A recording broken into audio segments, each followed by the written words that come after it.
PSM Makassar akan mengandalkan kiper muda saat menantang Persipura Jayapura di pekan ke-21 Liga 1. Hilmansyah dan Reza Arya akan mendapat kesempatan bermain setelah cederanya dua kiper senior PSM di laga kontra Semen Padang.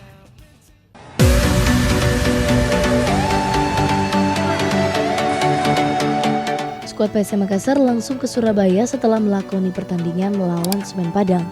Juku Ijo selanjutnya akan menantang Persipura di pekan ke-21 Liga 1 Jumat mendatang. Menghadapi liga tersebut, pelatih dari Yakalesik menyiapkan dua kiper muda setelah cederanya Rifki Mokodompit dan Heri Prasetyo saat tampil kontra Semen Padang. Kiper muda Hilmansyah dan Reza Arya akan mendapat kesempatan bermain.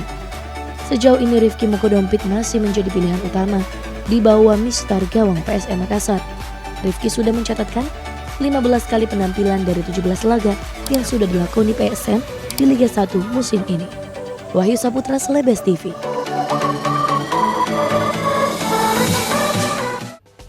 Sportmania, PSM Makassar akan kembali ditinggalkan dua pemainnya, Asnawi Mangkualam dan Firza Andika, masuk dalam daftar 40 nama yang dipanggil Timnas Indonesia U22 untuk persiapan SEA Games 2019 yang akan berlangsung di Filipina.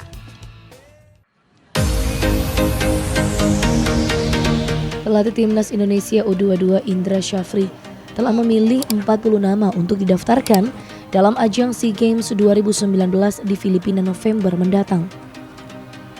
Dalam daftar tersebut ada dua nama punggawa PSM Makassar, Asnawi Mangkualam dan Firza Andika. Timnas dijadwalkan akan memulai pemusatan latihan atau training camp pada 1-15 Oktober. Artinya Asnawi dan Firza akan absen di beberapa laga yang akan dilakoni PSM. Di waktu yang sama, Juku Eja tercatat akan berlaga di 3 pertandingan.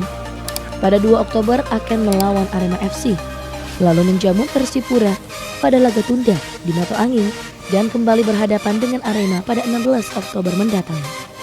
Wahyu Saputra, Selebes TV.